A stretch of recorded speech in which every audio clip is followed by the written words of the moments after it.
Existem casas onde o silêncio pesa mais do que qualquer barulho. Mansões com tetos altos que parecem tocar o céu.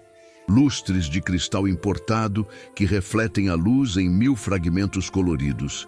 E corredores intermináveis que ecoam passos vazios como batidas de um coração que esqueceu de sentir.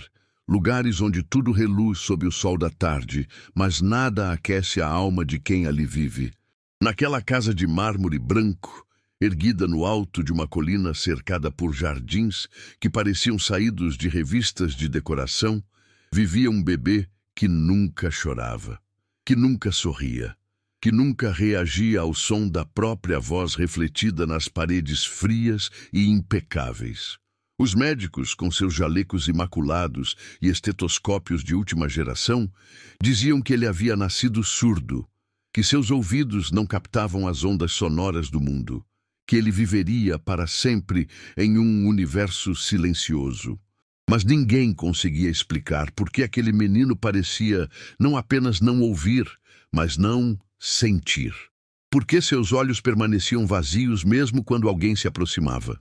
Por que seu corpinho permanecia rígido nos braços das enfermeiras que o alimentavam com precisão mecânica? Por que parecia haver um muro invisível entre ele e o resto do mundo? Até que uma mulher simples, de mãos calejadas pelo trabalho e olhar manso como água de rio, atravessou o portão daquela fortaleza de solidão.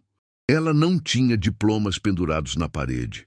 Não usava roupas de grife, não falava com termos técnicos, mas ela sabia de algo que todos os especialistas haviam esquecido. Sabia que antes de qualquer terapia, antes de qualquer protocolo, antes de qualquer método científico, existe o amor. E foi esse amor que descobriu o verdadeiro segredo daquele bebê. Um segredo que não estava em seus ouvidos, mas no coração dos que o rodeavam. Se você também acredita que há histórias capazes de tocar a alma e nos lembrar do que realmente importa nesta vida tão corrida, deixe seu like agora. Inscreva-se no canal para receber mais narrativas que aquecem o coração e renovam a fé na bondade humana. E nos comentários, conte de onde você está nos assistindo. Essas histórias nos conectam, mesmo à distância, mesmo em silêncio. Porque às vezes as palavras mais importantes são aquelas que não precisam ser ditas em voz alta. Agora, deixe-me levar você até aquela casa no alto da colina e deixe-me contar a história de como o silêncio de um bebê ensinou um homem a finalmente ouvir. Clara segurava a alça de sua bolsa de tecido florido com as 2 mãos, enquanto o portão eletrônico de ferro forjado se abria devagar, revelando um caminho que parecia não ter fim. Ela nunca tinha visto um lugar assim, nem mesmo em filmes. A entrada era ladeada por ciprestes altos como torres de igreja, podados com perfeição geométrica. O caminho de pedra portuguesa, em tons de cinza e branco, serpenteava por um jardim onde cada flor parecia ter sido plantada com régua e compasso. Rosas vermelhas de um lado, hortênsias azuis do outro, nem uma folha seca no chão. Ao fundo, erguia-se a construção de 3 andares, toda branca, com janelas imensas que refletiam o céu da tarde sem deixar ver o que havia dentro, como se a casa guardasse segredos que não queria compartilhar. Clara subiu os degraus de granito polido, sentindo que cada passo ecoava alto demais naquele silêncio pesado. A porta principal, de madeira maciça com detalhes em bronze, foi aberta antes mesmo que ela tocasse a campainha. Do outro lado, estava uma mulher de uns 50 anos, magra, de cabelos presos num coque apertado, vestindo um uniforme cinza perfeitamente engomado. Ela examinou Clara de cima a baixo, com olhos que pareciam catalogar cada defeito, cada imperfeição. A blusa de algodão um pouco desbotada, a saia simples que Clara havia passado com cuidado naquela manhã, os sapatos limpos, mas claramente usados. A mulher não sorriu, apenas acenou com a cabeça e murmurou: "Siga-me." Clara entrou. O hall de entrada roubou-lhe o fôlego por um instante. O teto era absurdamente alto, decorado com molduras de gesso que pareciam rendas de pedra. Um lustre gigantesco pendia do centro, com centenas de cristais que capturavam a luz e a transformavam em arco-íris silenciosos. À esquerda, uma escadaria de mármore subia em curva elegante. À direita, uma sala de estar onde os móveis pareciam nunca ter sido usados. Tudo era impecável, tudo era frio. Os salões pelos quais Clara foi conduzida eram amplos e decorados com obras de arte que ela não sabia nomear. Pinturas abstratas em tons de cinza e azul, esculturas de metal retorcido, tapetes persas que seus pés hesitavam em pisar. O chão de mármore refletia tudo como um espelho. Não havia brinquedos espalhados, não havia fotografias nas paredes, não havia risos ecoando em lugar nenhum, não havia vida pulsando entre aquelas paredes brancas. A governanta, porque era isso que ela era, Clara descobriria depois. Subiu as escadas sem olhar para trás, esperando que Clara a acompanhasse. No segundo andar, os corredores eram igualmente silenciosos. Portas fechadas de ambos os lados, luz natural entrando por janelas imensas, mas sem calor. Finalmente, a governanta parou diante de uma porta ao final do corredor. Ela a abriu e murmurou, ainda sem olhar nos olhos de Clara: "Ele está ali. Não espere muito. Ele não reage a nada." E saiu, fechando a porta atrás de si com um clique suave. Clara ficou parada por um instante, sozinha naquele quarto enorme. O cômodo era pintado de azul claro, quase branco. As cortinas eram de linho fino, permitindo que a luz da tarde entrasse suavemente. Móveis de madeira de lei, cada peça valendo provavelmente mais do que Clara ganharia em anos de trabalho. Uma cômoda com gavetas cheias de roupinhas organizadas por cor. Uma poltrona de amamentação estofada em veludo, que parecia nunca ter sido usada. Uma prateleira com ursos de pelúcia importados, ainda com as etiquetas. E ao centro, um berço branco com detalhes dourados. Clara se aproximou devagar, quase com medo de fazer barulho. Dentro do berço, envolto em um cobertor de linho com bordados delicados, estava o bebê. Ele tinha talvez 6 meses, ainda pequeno, ainda frágil, olhos escuros que olhavam para o teto sem foco, cabelos finos e castanhos rareando na nuca, o rosto sereno, quase ausente, como se estivesse em outro lugar. Clara estendeu a mão e tocou levemente o punho dele. A pele era morna, macia. O bebê não se mexeu. Ela sussurrou, sabendo que ele não ouviria, mas incapaz de ficar em silêncio. "Oi, pequeno. Eu sou a Clara." Nada. Nenhum movimento dos olhos, nenhum franzir de testa, nenhum sinal de que havia registrado a presença dela. Clara sentiu um aperto no peito. Não era apenas que ele não ouvia, era que ninguém parecia estar realmente ali com ele.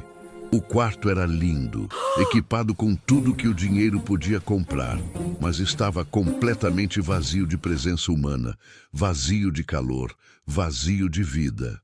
O pai do bebê se chamava Eduardo Almada, 38 anos, herdeiro de um império imobiliário que construía shopping centers e condomínios de luxo por todo o país.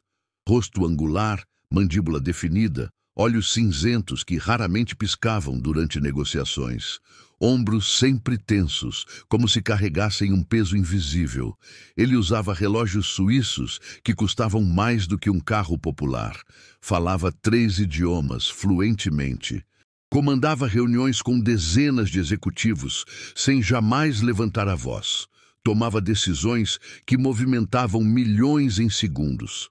Mas não conseguia olhar para o próprio filho por mais de alguns segundos. Clara o viu pela primeira vez no final daquela primeira tarde. Ela estava trocando Miguel, porque era assim que o bebê se chamava. Ela havia descoberto ao ler a certidão de nascimento emoldurada na parede, quando ouviu passos firmes no corredor. A porta se abriu. Eduardo entrou com o celular colado na orelha, falando em inglês sobre aquisição de terrenos, percentuais, prazos. Ele usava um terno azul marinho impecável, gravata de seda, sapatos que brilhavam. Verificou algo na tela do celular. Olhou rapidamente para o berço como quem verifica se um objeto está no lugar. Fez um gesto para a governanta, que havia entrado atrás dele. Ele comeu? A governanta assentiu. Sim, senhor. 300 mililitros como prescrito.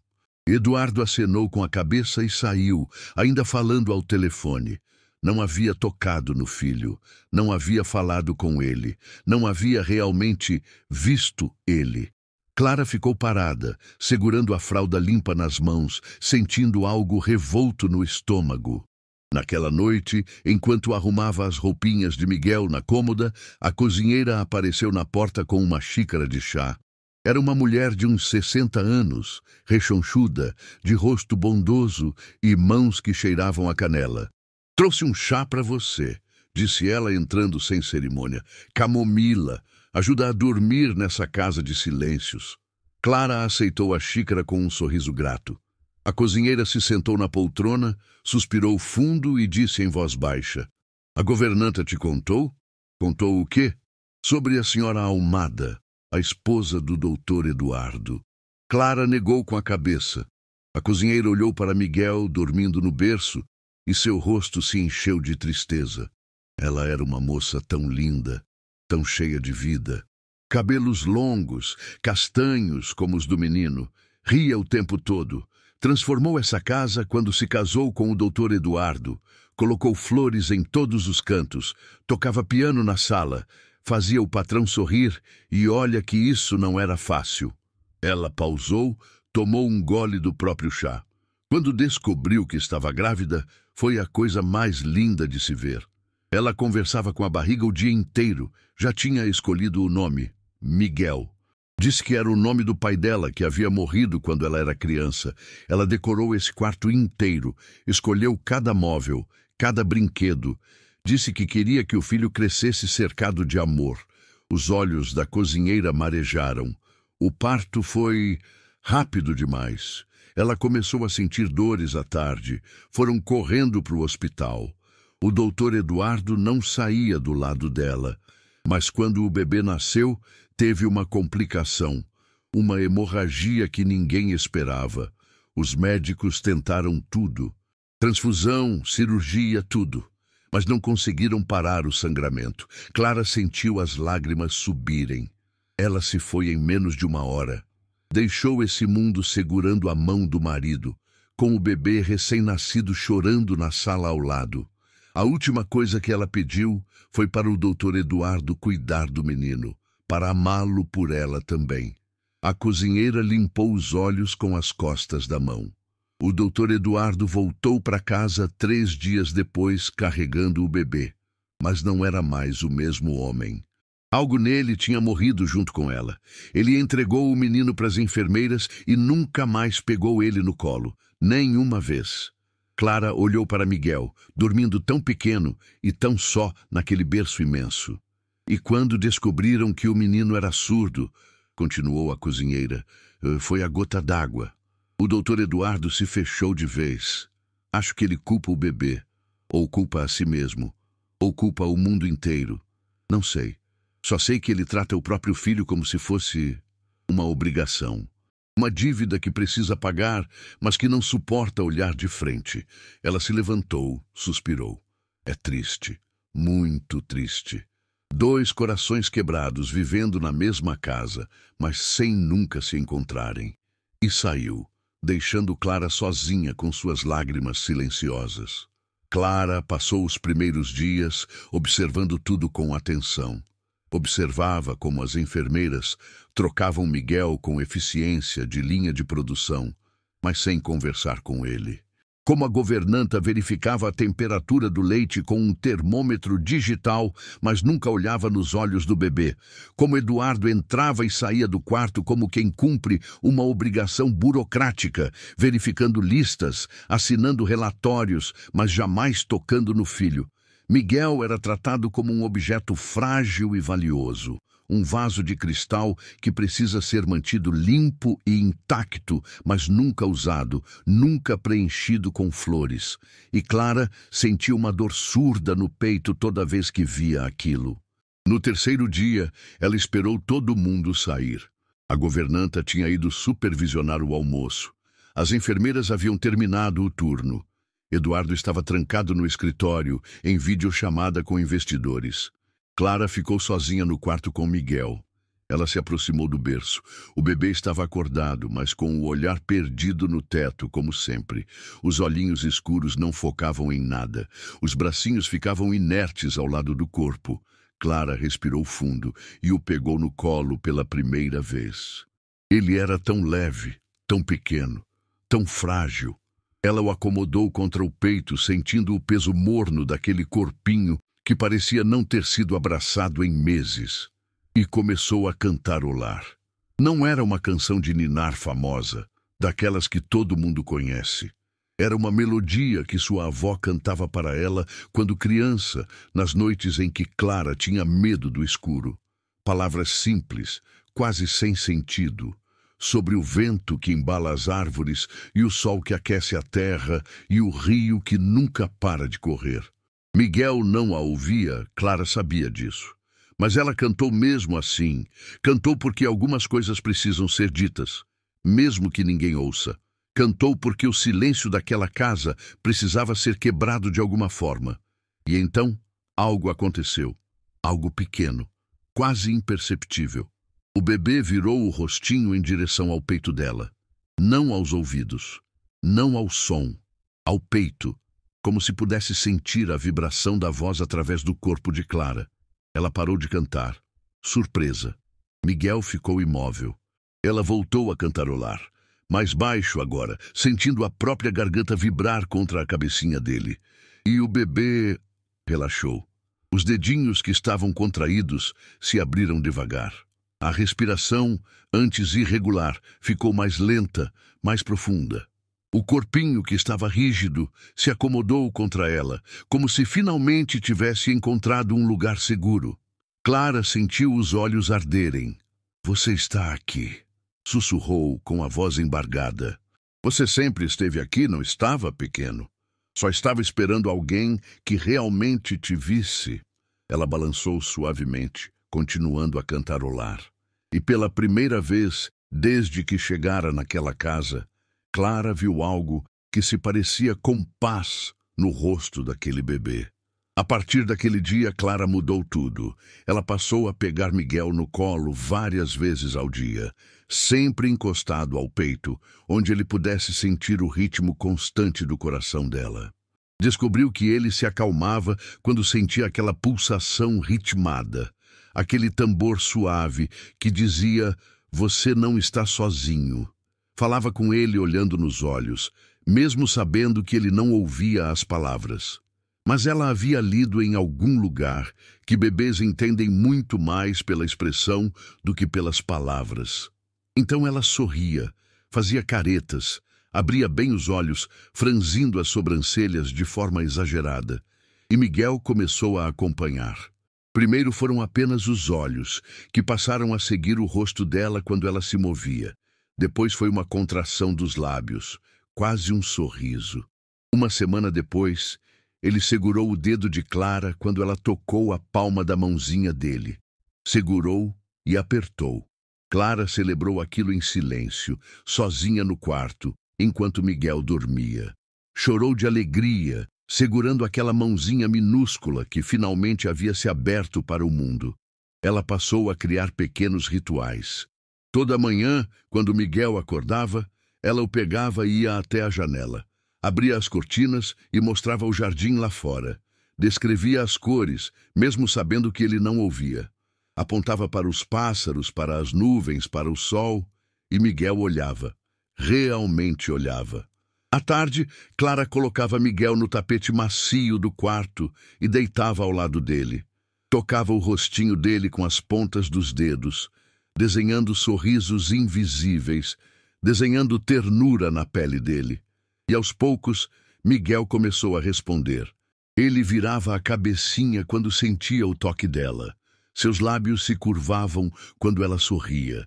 Ele começou a emitir sonzinhos, não choros, mas balbucios sem forma, tentativas de comunicação que vinham de algum lugar profundo dentro dele. Clara registrava tudo mentalmente, cada pequeno progresso, cada momento em que Miguel parecia um pouco mais presente, um pouco mais vivo. Eduardo não notava nada disso. Ele continuava entrando e saindo do quarto como um fantasma, verificando relatórios médicos, autorizando despesas, mas jamais realmente vendo o filho. Mas a governanta notou e não gostou. Num fim de tarde, ela entrou no quarto e encontrou Clara sentada no chão, com Miguel no colo, cantarolando baixinho enquanto o embalava. "Senhora Clara", disse ela, com a voz afiada como vidro, "a senhora está ficando muito próxima da criança." Clara parou de cantar, mas não soltou Miguel. "Eu estou cuidando dele. O menino precisa de cuidados técnicos", retrucou a governanta cruzando os braços. "Não de afeto excessivo. Isso não é profissional. Isso cria dependência. E quando a senhora sair, como ele vai ficar?" Clara olhou nos olhos dela. "Então não vou sair." A governanta estreitou os olhos. "A senhora não decide isso. O doutor Eduardo decide." E saiu, batendo a porta com mais força do que o necessário. Clara voltou a embalar Miguel, mas seu coração estava apertado. Porque ela sabia que aquela mulher estava certa numa coisa. Ela não decidia nada ali. Era apenas uma empregada, temporária, substituível. E se Eduardo a mandasse embora, Miguel voltaria àquele vazio. Aquele silêncio que não era apenas nos ouvidos, mas na alma. Uma tarde, Eduardo entrou no quarto mais cedo do que o normal. Clara estava sentada no chão com Miguel no colo, cantarolando baixinho uma melodia sem letra. Ele parou na porta. Ficou ali, imóvel, observando a cena. Uma mulher simples, de roupas desbotadas, embalando o filho dele com uma ternura que Eduardo não sentia há meses. Miguel estava relaxado, os olhinhos semicerrados, um dos bracinhos enroscado na blusa de Clara. Eduardo sentiu algo subir pela garganta, algo que ele não permitia sentir desde que enterrou a esposa. Raiva, dor e uma pontada de algo que se parecia perigosamente com inveja, porque aquela mulher conseguia fazer algo que ele não conseguia. Ela conseguia estar presente. Clara não percebeu a presença dele. Continuou embalando Miguel como se fosse o ser mais precioso do mundo, como se não houvesse nada mais importante em todo o universo do que aquele momento, aquele abraço, aquele bebê. Eduardo saiu sem fazer barulho, mas pela primeira vez em muito tempo não conseguiu se concentrar no trabalho naquela noite. A imagem daquela cena continuava voltando à sua mente. O filho que ele não conseguia tocar, nos braços de uma estranha, e parecendo pela primeira vez em paz. A mudança em Miguel não passou despercebida por ninguém na casa. A governanta começou a fazer relatórios detalhados a Eduardo. A babá não segue o cronograma estabelecido pelas enfermeiras. Ela fica horas segurando a criança sem necessidade. Está atrapalhando a rotina médica. Isso precisa ser corrigido. Os outros empregados começaram a murmurar entre si nos corredores. Ela acha que pode salvar o menino com abraços e canções. Como se fosse tão simples assim. Quem ela pensa que é? Uma santa? Coitada, não sabe que criança surda precisa de profissionais, não de afeto. Até uma das enfermeiras, uma mulher de voz dura e postura militar, confrontou Clara uma manhã. Ela entrou no quarto sem bater e encontrou Clara dançando lentamente com Miguel no colo, os pés descalços deslizando pelo tapete macio. "O que a senhora está fazendo?" perguntou com a voz cortante. Clara parou, mas não soltou Miguel. "Estou mostrando a ele que o mundo se move, que há ritmo, que há vida." A enfermeira revirou os olhos. "Ele é surdo. Não adianta dançar. Ele não ouve a música. Mas ele sente o movimento", disse Clara calmamente. "Ele sente meu corpo se movendo. E ele gosta." A enfermeira cruzou os braços.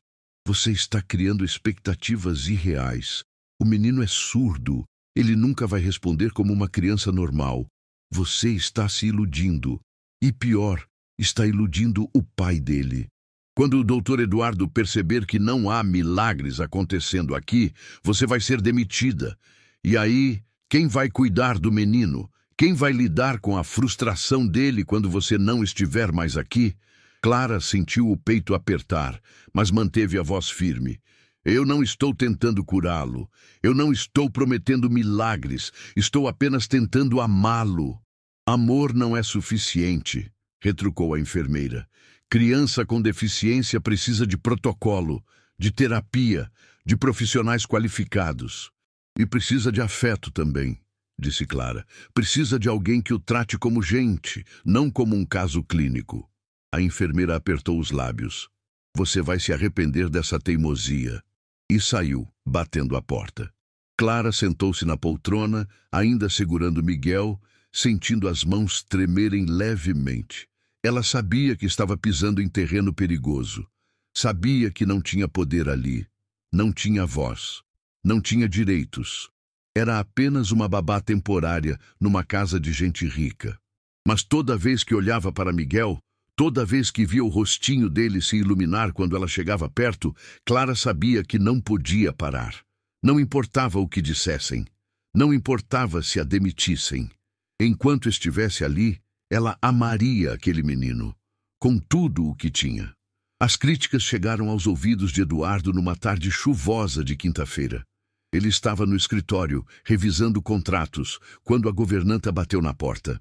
Doutor Eduardo, preciso falar com o senhor sobre a babá. Ele suspirou, sem levantar os olhos dos papéis. O que foi agora? Ela não está seguindo nenhum dos protocolos. As enfermeiras estão reclamando. Ela interfere nos horários de medicação. Fica horas segurando o menino sem necessidade. E a governanta hesitou. Ela está criando um vínculo que pode ser prejudicial. Eduardo finalmente levantou os olhos. Prejudicial como? O menino está ficando dependente dela. E quando ela for embora, porque uma hora ela vai, ele vai sofrer. É melhor manter distância emocional. É mais saudável para todos.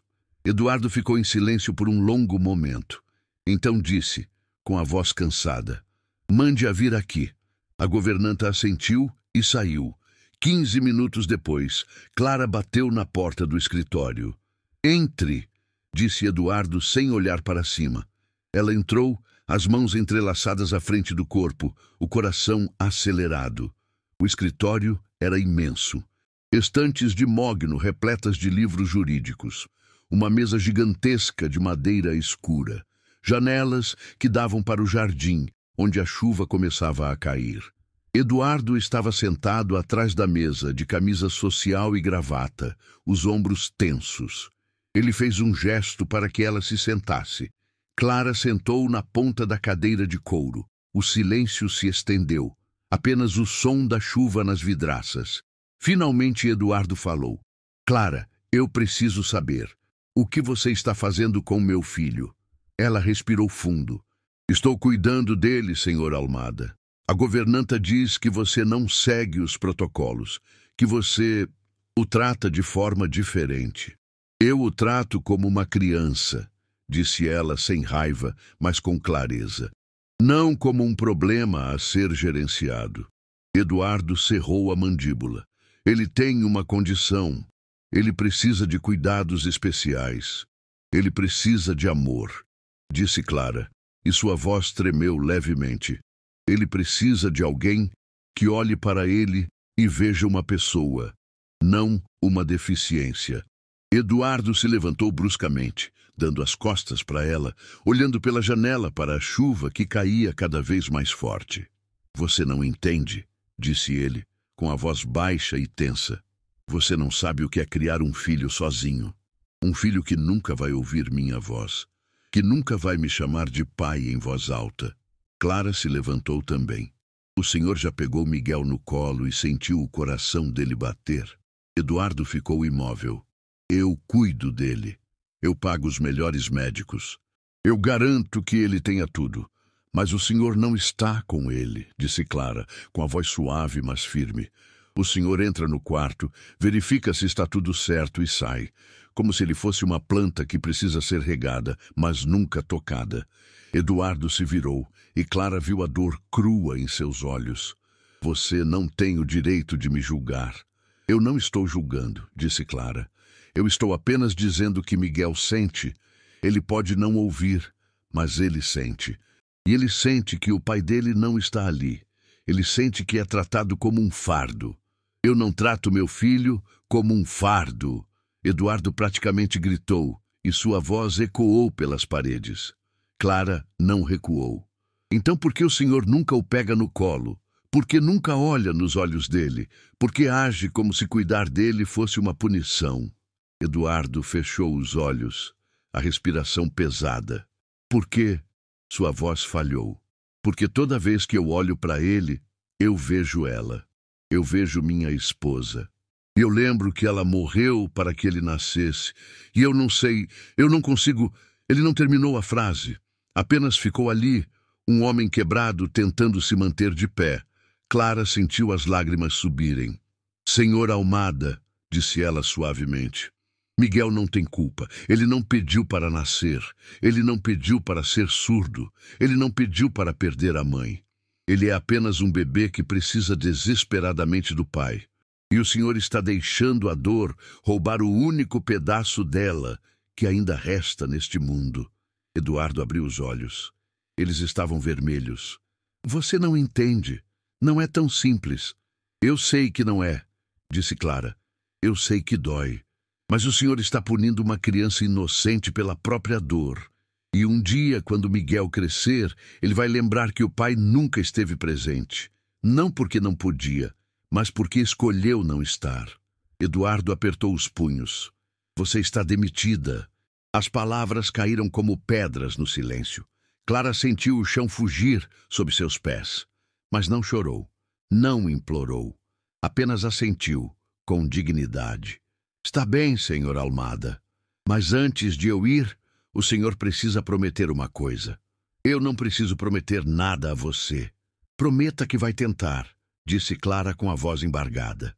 Apenas tente pegar Miguel no colo uma vez. Apenas uma. Sinta o coração dele batendo. Olhe nos olhos dele. E veja se o senhor consegue continuar fingindo que ele não importa. Eduardo virou o rosto. Saia. Clara saiu do escritório com as pernas trêmulas. Naquela noite, ela arrumou suas poucas coisas na mala de tecido. Foi até o quarto de Miguel pela última vez. Ele estava dormindo, o rosto sereno, os punhos fechados ao lado da cabeça. Clara se aproximou do berço. Tocou levemente os cabelos dele. Beijou a testa dele com todo o amor que cabia em seu peito. Você vai ficar bem, pequeno, sussurrou com as lágrimas escorrendo. Você é mais forte do que qualquer silêncio. Você é feito de amor. O amor que sua mãe deixou aqui. E um dia, seu pai vai perceber isso. Eu sei que vai. Ela ficou ali por mais alguns minutos, gravando na memória cada detalhe daquele rostinho. Então, saiu. Desceu as escadas, atravessou o hall de entrada, abriu a porta principal e saiu na chuva fria da noite. A governanta a observou da janela, os braços cruzados, uma sombra de satisfação no rosto. Clara caminhou pela estrada escura, sozinha, com a chuva encharcando suas roupas. Mas não olhou para trás. Eduardo passou os 3 dias seguintes tentando voltar à rotina de sempre. Reuniões, ligações, contratos, números, o mundo frio e previsível dos negócios. Uma nova babá foi contratada, recomendada pela governanta. Eficiente, pontual, silenciosa. Ela cumpria todos os protocolos à risca. Miguel voltou a ficar horas no berço, olhando para o nada. Eduardo tentou não pensar nisso, mas não conseguia. À noite, quando a casa ficava silenciosa e todos os empregados já haviam se recolhido, ele subia até o quarto do filho. Ficava parado na porta, observando. O bebê não chorava, não se mexia, não fazia aqueles sonzinhos que havia começado a fazer quando Clara estava ali. Apenas existia, como um pequeno fantasma preso entre as paredes brancas. Eduardo percebia a diferença mesmo sem querer admitir. Miguel parecia menor, mais distante, como se uma luz que havia começado a acender estivesse se apagando novamente. Na quarta noite, Eduardo não conseguiu dormir. Ficou sentado na cama, no quarto dele, um cômodo imenso e vazio onde ele dormia sozinho desde que a esposa morrera, olhando para as sombras no teto. E pela primeira vez em meses, permitiu-se lembrar do sorriso dela, do jeito como ela segurava a mão dele, das conversas longas na varanda sob as estrelas, dos planos que faziam para o futuro, lembrar do dia em que ela anunciou a gravidez, como seus olhos brilharam, como ela colocou a mão dele sobre a barriga ainda plana e disse: "Vamos ser pais, Eduardo. Você vai ser um pai maravilhoso." Ele não havia sido, ele havia falhado, havia deixado o medo e a dor transformá-lo em uma versão de si mesmo que ele não reconhecia. Eduardo se levantou, descalço, e caminhou até o quarto de Miguel. Abriu a porta devagar. A lua entrava pela janela, banhando o berço em luz prateada. Miguel estava acordado, os olhinhos abertos, olhando para o teto. Eduardo se aproximou. Ficou ali, olhando para o filho que não conseguia tocar há meses. E então lembrou das palavras de Clara. Pegue Miguel no colo e sinta o coração dele bater. Ele estendeu as mãos hesitante. Tocou o corpinho morno do bebê. Miguel não reagiu. Eduardo o pegou no colo com cuidado, como se fosse segurar algo infinitamente frágil. O peso daquele corpinho pequeno contra o peito dele. O calor, o cheiro suave de bebê. Eduardo sentiu algo quebrar dentro dele. Algo que estava represado há meses. Ele encostou Miguel contra o peito, onde o coração dele batia, e pela primeira vez sussurrou: "Miguel, meu filho, eu sinto muito, eu sinto tanto." As lágrimas começaram a cair, molhando os cabelos finos do bebê. Eduardo não tentou segurá-las. Apenas ficou ali, segurando o filho, sentindo a respiração pequena e constante, sentindo a vida pulsando naquele corpinho que ele havia negligenciado. "Sua mãe te amava tanto", sussurrou ele. "Ela daria tudo por você. E eu deixei o medo me roubar você. Eu deixei a dor me cegar. Mas não mais. Eu prometo. Não mais." Ele balançou devagar, instintivamente, como se o corpo dele soubesse o que fazer mesmo que a mente não soubesse. E então, algo extraordinário aconteceu. Miguel virou o rostinho em direção ao peito dele, como havia feito com Clara, sentindo o batimento cardíaco, sentindo a presença, e seus lábios se curvaram, apenas levemente, mas era um sorriso para o pai que finalmente estava ali. Eduardo soluçou, apertando o filho com ternura. "Eu estou aqui", sussurrou. "Eu estou aqui agora, e nunca mais vou sair." Ele ficou ali por horas, embalando Miguel, sentindo o peso daquele amor que havia negado por tanto tempo. E quando finalmente colocou o filho de volta no berço, Eduardo sabia o que precisava fazer. Na manhã seguinte, ele pediu à secretária que encontrasse o endereço de Clara. Pegou o carro e dirigiu sozinho até o bairro simples onde ela morava. Uma rua de casas pequenas, muros baixos, crianças brincando na calçada. Ele bateu na porta. Clara atendeu, surpresa, ainda de avental, com farinha nas mãos. "Senhor Almada..." Eduardo tirou os óculos escuros. Seus olhos estavam inchados. "Volte, por favor." Clara ficou parada, sem palavras. Eu peguei ele no colo ontem à noite", disse Eduardo, e sua voz tremeu. "E você estava certa. Sobretudo, eu estava fugindo, estava punindo meu filho pela própria dor. Mas não mais. Eu quero aprender. Quero aprender a ser pai. Quero aprender a estar presente, e eu preciso da sua ajuda." Clara sentiu os olhos arderem. "Por quê? Por que agora?" Eduardo respirou fundo. "Porque pela primeira vez eu segurei meu filho e senti esperança. Senti que ainda há tempo, que ainda posso consertar isso. Mas eu não sei como. Eu não sei como falar sem palavras, como amar sem som. E você sabe, você conseguiu alcançá-lo quando ninguém mais conseguia. Ele deu um passo à frente.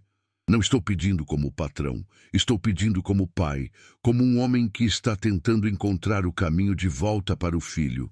Por favor, volte. Clara limpou as lágrimas com as costas da mão. Eu volto com uma condição, qualquer uma. O senhor não vai apenas me observar, o senhor vai aprender. Vai pegar Miguel no colo todos os dias, vai estar presente, vai tentar. Eduardo assentiu com firmeza. Eu prometo. Clara voltou naquele mesmo dia. Eduardo a esperava na porta, e desta vez havia algo diferente nele. Os ombros não estavam tão tensos, os olhos não estavam tão vazios. Eles subiram juntos até o quarto de Miguel. O bebê estava no berço, com o olhar ausente de sempre. Mas quando viu Clara, algo mudou. Seus olhos se iluminaram, seus bracinhos se mexeram. Ela se aproximou e o pegou no colo, e Miguel se aconchegou contra ela imediatamente. Eduardo observava de pé a alguns metros. Sente aqui, disse Clara suavemente, indicando a cadeira ao lado do berço. Ele obedeceu. Agora olhe para ele, realmente olhe. Eduardo olhou. Viu os olhos escuros do filho, a curva delicada do nariz, os lábios pequenos, as mãozinhas que se abriam e fechavam. Ele tem os olhos dela, disse Eduardo com a voz rouca. Sim, concordou Clara, mas o sorriso é seu. Eduardo piscou, surpreso. Coloque a mão no peito dele, instruiu Clara. Eduardo estendeu a mão hesitante. Tocou o peitinho de Miguel com a palma aberta. Sente, sente o coração dele. Eduardo sentiu, pequeno, rápido, forte, vivo. Ele não precisa ouvir para saber que você está aqui, disse Clara com ternura. Ele precisa sentir. E para isso, o senhor precisa estar presente de verdade, não como obrigação, não como culpa, mas como amor. Eduardo engoliu em seco. Eu não sei se vou conseguir. Eu não sei se sou capaz de ser o pai que ele merece. Ninguém sabe no começo, disse Clara, mas a gente aprende. Um dia de cada vez, um abraço de cada vez. Ela se levantou e, com cuidado, colocou Miguel nos braços de Eduardo. O bebê ficou tenso por um instante, estranhando. Eduardo o segurou com firmeza, mas com gentileza. Está tudo bem, pequeno, sussurrou ele. É o papai, e o papai está aqui agora. Miguel o olhou. Aqueles olhos escuros, curiosos, estudando o rosto daquele homem que ele mal conhecia. E então, lentamente, Miguel relaxou, acomodou a cabecinha contra o ombro de Eduardo. E Eduardo sentiu o peso daquele corpinho, o calor daquela confiança que ele não merecia, mas que estava recebendo mesmo assim. E pela primeira vez desde que o filho nascera, ele chorou. Chorou em silêncio, segurando Miguel com ternura, sentindo todo o amor que havia reprimido finalmente encontrando caminho. Miguel não ouviu o choro, mas sentiu as lágrimas caindo sobre sua testa. Sentiu os braços apertando com cuidado. Sentiu finalmente que não estava sozinho. E pela primeira vez em sua vida curta, esboçou um sorriso verdadeiro. Um sorriso para o pai, que finalmente o estava vendo. Os meses que se seguiram transformaram aquela casa. As paredes continuavam brancas, os lustres ainda brilhavam com seus cristais importados. Mas agora havia vida ecoando pelos corredores. Risos, balbucios, o som de pés descalços correndo pelo mármore. Eduardo havia mudado sua rotina completamente. Ele acordava mais cedo, não para ir ao escritório, mas para pegar Miguel no colo antes que o dia começasse. Beijava a testa dele, passava a mão nos cabelos dele. Dizia, mesmo sabendo que ele não ouvia, "Bom dia, meu filho. Papai te ama." Clara havia se tornado muito mais do que uma babá. Ela era a professora, a guia, a ponte entre aquele pai perdido e aquele filho que estava redescobrindo o mundo. Ela ensinava a Eduardo os pequenos gestos que faziam toda a diferença. Como colocar Miguel no colo de forma que ele sentisse o batimento cardíaco constante. como usar expressões faciais exageradas, sobrancelhas levantadas, sorrisos largos, olhos bem abertos, para que Miguel pudesse acompanhar as emoções mesmo sem palavras. Como tocar as mãozinhas dele com ternura, criando uma linguagem própria entre pai e filho. Eduardo aprendeu que comunicação não precisa de som, que amor não precisa de palavras, que presença vale mais do que qualquer discurso. Miguel havia mudado também.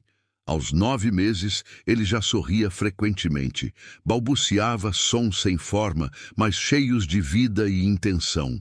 Seguia o rosto do pai com os olhos, acompanhando cada movimento. Estendia os bracinhos quando Eduardo chegava perto, pedindo colo, sem precisar falar. E Eduardo sempre pegava. A governanta havia pedido demissão. Não suportava ver a desordem que tomara conta da casa. Brinquedos espalhados, rotinas flexíveis, amor invadindo os protocolos. As enfermeiras rígidas também foram dispensadas. Em seu lugar, Clara trouxe terapeutas especializados em comunicação não verbal, mas que tratavam Miguel como criança, não como caso clínico. A casa, antes silenciosa como um mausoléu, agora respirava. Numa tarde de domingo, quase 6 meses depois do retorno de Clara, Eduardo decidiu fazer algo que vinha adiando há muito tempo. Ele convidou alguns amigos para um almoço na mansão. Eram empresários, pessoas do círculo social dele, gente acostumada ao luxo, à formalidade, às conversas sobre negócios e investimentos. Gente que sabia sobre a tragédia, a esposa morta no parto, o filho nascido com deficiência, mas que nunca falava sobre isso abertamente. Era um assunto delicado demais. Durante o almoço, servido no jardim sob um toldo branco, as conversas fluíram educadamente, sobre política, sobre a economia, sobre viagens e propriedades, até que um dos amigos, um homem de meia-idade com cabelos grisalhos e terno impecável, perguntou com o tom de quem pisa em ovos: "Eduardo, como está a criança? Ouvi dizer que ela tem algumas limitações." O silêncio se instalou na mesa. Todos sabiam do que ele estava falando, mas ninguém queria usar a palavra surdo em voz alta. Eduardo colocou o guardanapo sobre a mesa com calma. Olhou para o amigo com serenidade. "Miguel não tem limitações", disse ele, com a voz firme, mas sem raiva. "Ele apenas se comunica de outra forma." O amigo arqueou uma sobrancelha, claramente surpreso com a resposta. "Mas ele não ouve, não é?" "Não, mas ele sente, ele vê, ele ama, e isso é muito mais importante do que qualquer som." Eduardo se levantou. "Esperem um momento, quero apresentá-lo a vocês." Ele foi até a casa, subiu as escadas, entrou no quarto onde Clara estava brincando com Miguel no tapete. O bebê, agora com quase 1 ano, estava sentado com apoio, tentando empilhar blocos de madeira coloridos. "Clara, pode vir comigo e trazer o Miguel?" Clara sorriu e pegou o menino no colo. Eles desceram juntos. Eduardo abriu a porta do jardim e saiu com Miguel nos braços. As pessoas à mesa pararam de conversar. Todos olharam para aquele homem que, há poucos meses, não conseguia sequer ficar no mesmo cômodo que o filho. Agora, ele o carregava com orgulho, com ternura, com a naturalidade de quem ama. Eduardo se sentou à cabeceira da mesa, com Miguel no colo. O bebê olhava curioso para todas aquelas pessoas desconhecidas. Não assustado, apenas interessado. "Quero que vocês conheçam meu filho", disse Eduardo. "Miguel, ele tem quase 1 ano. Ele é surdo de nascimento, mas ele é a criança mais viva, mais presente, mais amorosa que eu já conheci." Ele sorriu para Miguel, que olhava para ele com aqueles olhos escuros e brilhantes. "Durante meses, eu não conseguia olhar para ele sem sentir dor. Eu culpava ele pela morte da minha esposa. Eu culpava a mim mesmo. Eu estava tão preso no meu sofrimento que não percebi que estava perdendo a chance de conhecer essa pessoa incrível." Eduardo tocou o nariz de Miguel com o dedo e o bebê sorriu. "Mas uma mulher sábia." Ele olhou para Clara, que estava de pé ao lado da mesa. "Me ensinou que amor não precisa de palavras, que presença vale mais do que perfeição, e que meu filho não precisa de pena ou de cura. Ele precisa apenas de alguém que o veja de verdade. Ele então fez algo que havia praticado com Clara durante semanas. Colocou a mão no próprio peito, depois apontou para Miguel. Era o gesto que eles haviam criado juntos, a linguagem deles, o jeito de dizer "eu te amo" sem palavras. E Miguel, que havia aprendido aquele gesto com tanta repetição, com tanto amor, pela primeira vez, na frente de outras pessoas, imitou. Colocou a mãozinha gordinha no peito de Eduardo. Depois apontou para ele com o dedinho. Houve um silêncio absoluto no jardim. Eduardo sentiu os olhos arderem, mas não desviou o olhar. Apenas sorriu, um sorriso enorme, cheio de orgulho e amor. Ele está dizendo que me ama, sussurrou Eduardo com a voz embargada. Está vendo? Ele está dizendo. E então abraçou o filho, apertando aquele corpinho pequeno contra o peito, enquanto as lágrimas finalmente caíam sem vergonha. As pessoas ao redor da mesa aplaudiram baixinho. Algumas tinham os olhos marejados. Outras simplesmente sorriam, tocadas por aquela cena de amor puro e verdadeiro. Mas o aplauso não importava. O que importava era que, naquele momento, pai e filho haviam se encontrado. De verdade, completamente, sem barreiras, sem silêncios que não fossem de paz. E Clara, observando tudo de longe, sentiu o coração transbordar, porque ela sabia que aquela era a maior vitória de todas. Não ensinar um bebê a reagir, mas ensinar um homem a amar. Os anos passaram como folhas levadas pelo vento, suaves, inevitáveis, transformadores. Miguel cresceu em uma casa cheia de luz e presença. Aos 2 anos ele já andava, explorava cada canto daqueles corredores que antes eram tão silenciosos. Aos 3, aprendeu dezenas de sinais em libras, conversando com o pai através das mãos e dos olhares.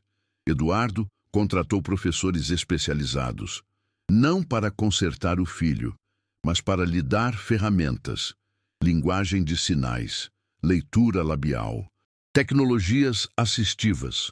Mas mais do que qualquer terapia, ele deu presença. Ele reduziu drasticamente a carga de trabalho, delegou responsabilidades, passou a almoçar em casa todos os dias, aprendeu Libras com a mesma dedicação com que havia aprendido inglês e espanhol nos negócios, e descobriu que a verdadeira riqueza, aquela que nenhum banco poderia guardar, estava nos pequenos momentos, nos abraços matinais, nos sorrisos trocados à mesa do café, nas tardes no jardim, onde Miguel corria atrás de borboletas enquanto Eduardo o observava, o coração transbordando de gratidão. Clara permaneceu com eles, não mais como babá, mas como parte da família. Eduardo insistiu que ela morasse na mansão, no quarto ao lado do de Miguel, reformado e decorado segundo o gosto dela. Insistiu que tivesse tudo o que precisasse. Salário digno, respeito, voz. Ela aceitou, porque naquela casa, finalmente, havia amor verdadeiro. Miguel a chamava de Tia Clara, em sinais, e toda noite, antes de dormir, ia até o quarto dela para um abraço de boa noite. Eduardo criou uma fundação em memória da esposa. Chamou-a de Fundação Beatriz, em homenagem à mulher que dera a vida por aquele menino extraordinário. A fundação oferecia suporte integral a famílias de crianças com deficiência auditiva, terapias gratuitas, cursos de Libras, acompanhamento psicológico para pais que, como ele, estavam perdidos na dor e no medo. Toda semana, Eduardo visitava as famílias atendidas pela fundação. Sentava com pais desesperados, mães exaustas, avós confusos, e contava sua história. Contava sobre como quase perdeu o filho por causa do próprio medo. Contava sobre como uma mulher simples lhe ensinou que amor não tem barreira. Contava sobre como seu filho surdo lhe ensinou a finalmente ouvir. Ouvir não com os ouvidos, mas com o coração.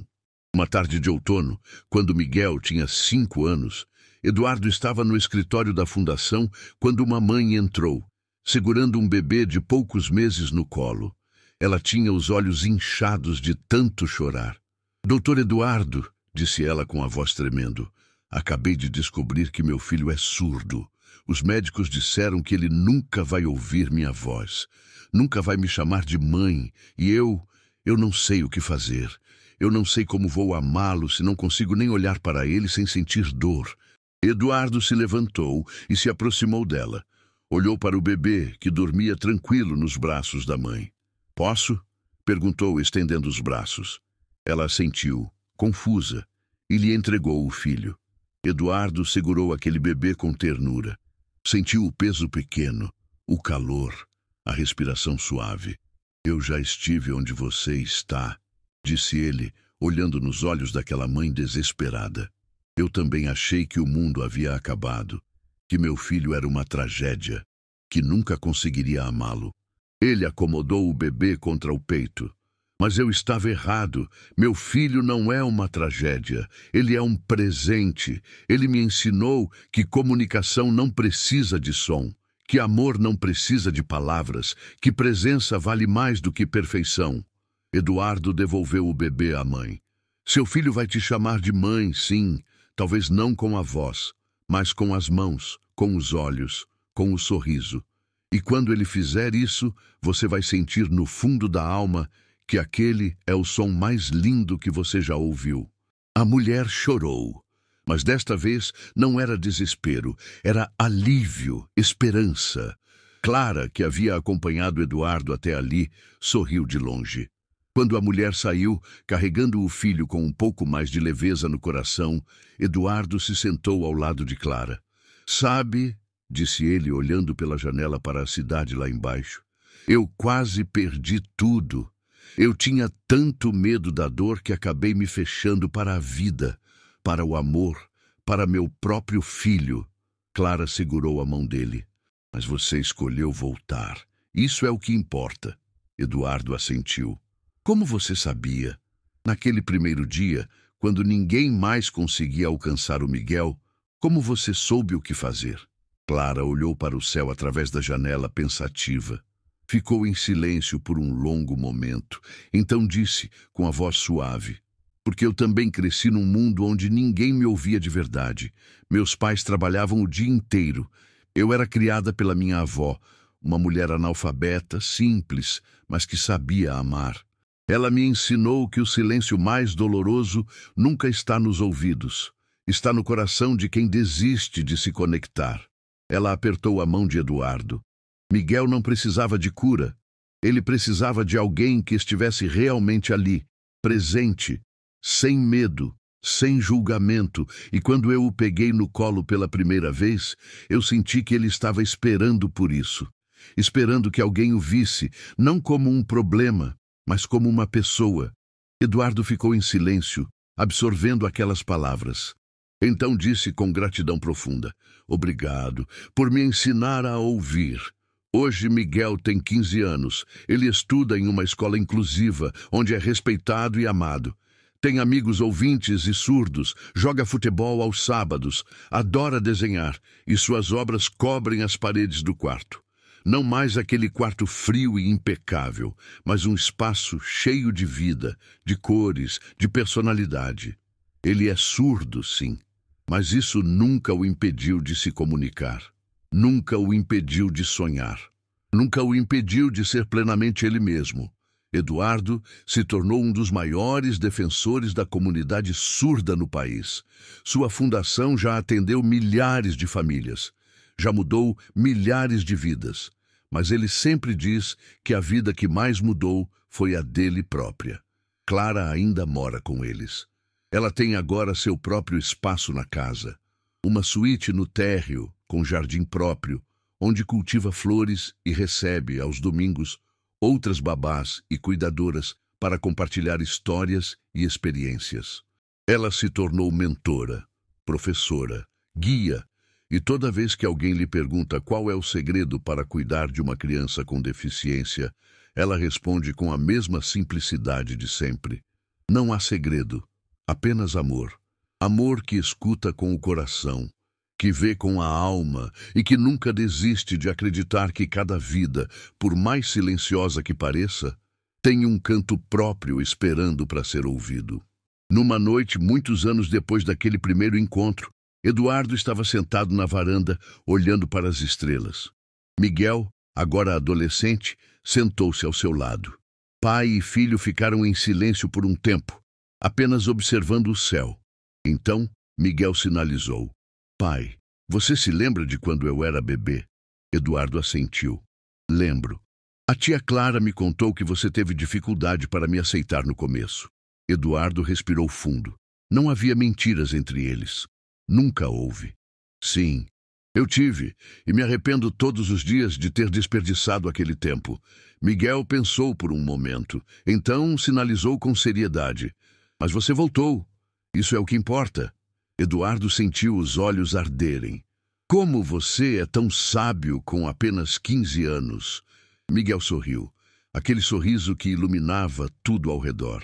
Aprendi com você e com a tia Clara que amor não é perfeição, é presença. Eduardo abraçou o filho, forte, com todo o amor que cabia naquele abraço. E Miguel retribuiu com a mesma intensidade. 2 corações batendo juntos, sem necessidade de palavras, sem necessidade de som, apenas amor, puro, verdadeiro, eterno. Há casas onde o silêncio pesa como chumbo, roubando o ar, congelando os corações, mas também há casas onde o silêncio ensina, onde ele nos obriga a parar de falar e começar a ouvir de verdade, onde ele nos força a enxergar além das palavras, além dos sons, além das expectativas. E foi em uma dessas casas que um bebê surdo ensinou um milionário a finalmente ouvir, não com os ouvidos, mas com o coração. Ele ensinou que amor não precisa de som para ser sentido, que presença vale mais do que qualquer discurso, que os abraços mais profundos acontecem em silêncio e que, às vezes, as pessoas mais sábias são aquelas que vêm sem diplomas, sem títulos, sem pompas, apenas com mãos calejadas e um coração disposto a amar sem condições. Esta história é um lembrete para todos nós. Um lembrete de que as maiores transformações não acontecem em grandes gestos, mas nos pequenos momentos de presença verdadeira. E as melhores lições não vêm dos livros mais caros, mas das pessoas mais simples que carregam sabedoria na alma. Que a comunicação mais profunda não precisa de palavras elaboradas, apenas de olhares honestos e abraços sinceros. Quantas vezes nós, em nossas vidas corridas, deixamos de realmente ver as pessoas ao nosso redor? Quantas vezes estamos fisicamente presentes, mas emocionalmente ausentes? Quantas vezes construímos muros de silêncio entre nós e aqueles que mais amamos, não por falta de audição, mas por excesso de medo?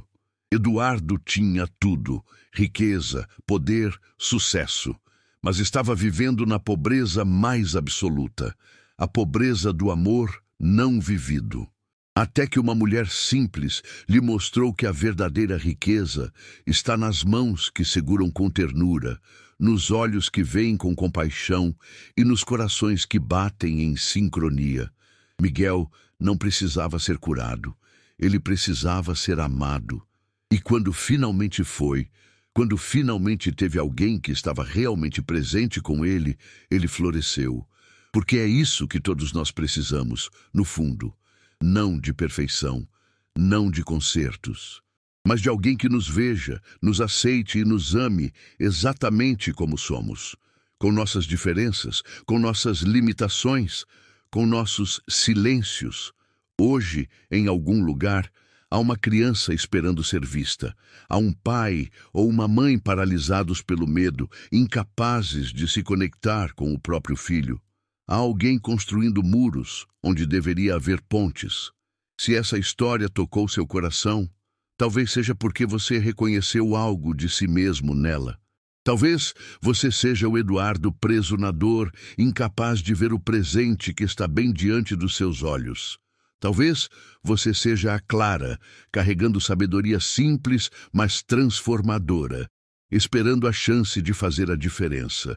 Ou talvez você seja o Miguel, esperando que alguém finalmente pare, olhe para você de verdade e diga sem palavras: eu te vejo, eu te aceito, eu te amo.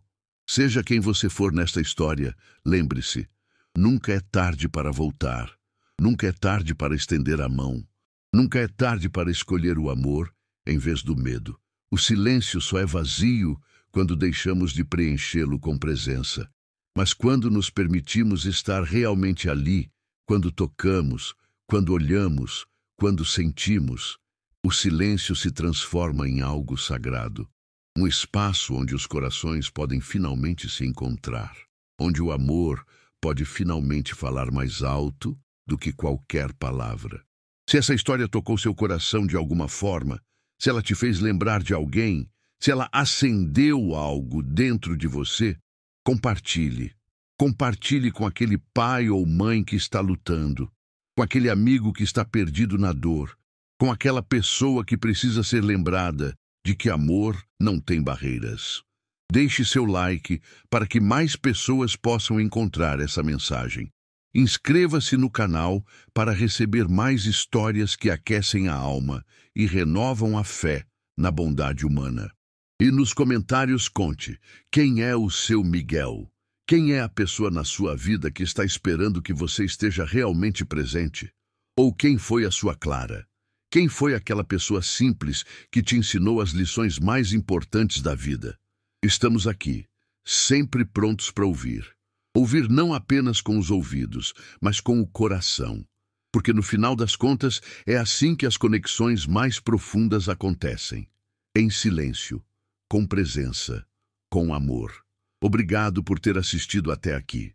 Obrigado por ter aberto seu coração para esta história. Que você encontre em sua própria vida a coragem de Eduardo para voltar, a sabedoria de Clara para amar sem condições e a pureza de Miguel para viver plenamente, independente das limitações que o mundo tenta impor. Até a próxima história. E lembre-se, você nunca está tão perdido que não possa encontrar o caminho de volta para casa, para o amor, para a presença, para o que realmente importa.